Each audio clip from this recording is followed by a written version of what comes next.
आकाशात सारे निळे पिसारे आभाळ वाहून गेले, श्वासात थर थर सरीवरी सर मनही आतुर झाले. येना जरा तू येना जरा चाहूल हलके देना जरा, येना जरा तू येना जरा चाहूल हलके देना. भिजून गेला वारा निजून आल्या धारा, बिभान झाली हवा पिऊन पाऊस ओला.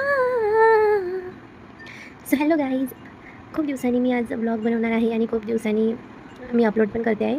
तर आज आपण करूया मटकीची भाजी, म्हणजे त्याला तुम्ही मिसळ पावबरोबर सुद्धा खाऊ शकता आणि भाजी म्हणून सुद्धा मी केली आहे भाजी, आणि त्यात आम्ही पोळ्या पण केल्या त्याच्याबरोबर. तर मिसळीची रश्शेदार मसाल्याची भाजी. तर सर्वप्रथम आपण तेल टाकूया आणि त्यामध्ये मी कोथिंबीर, लसण, जिरं याची पेस्ट टाकलेली आहे, ती ढवळूया. आणि नंतर मी एकत्रच टोमॅटो, कांदा, खडे मसाले सगळं मी मिक्स करून त्यात मसाला टाकलेला आहे. आणि अशा प्रकारे आपली छान भाजी बनत आहे.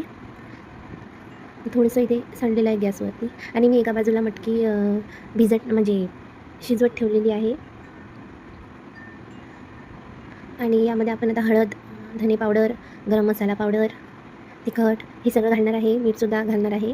आणि मी जी मटकी बाजूला ठेवलेली आहे शिजवत, थोडीशी शिजली पाहिजे म्हणूनच त्यासाठीच मी ती मटकी ठेवलेली आहे. त्यात थोडं मीठ घातलेलं आहे, हळद घातलेली आहे.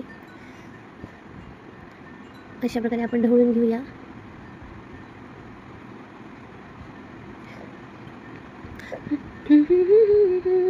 छान मस्त पावसाचं वातावरण आहे.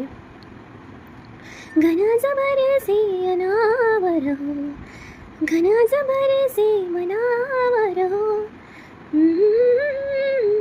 त्यावर हो.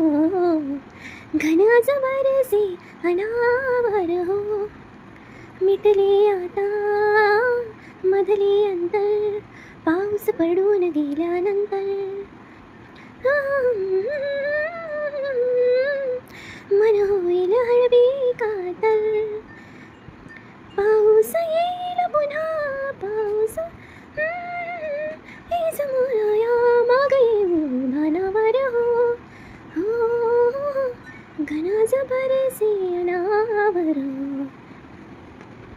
असे छान छान पावसाची गाणी तुम्ही पण गा. असं छान गुणगुणत राहिल्याने ना मन प्रसन्न राहतं.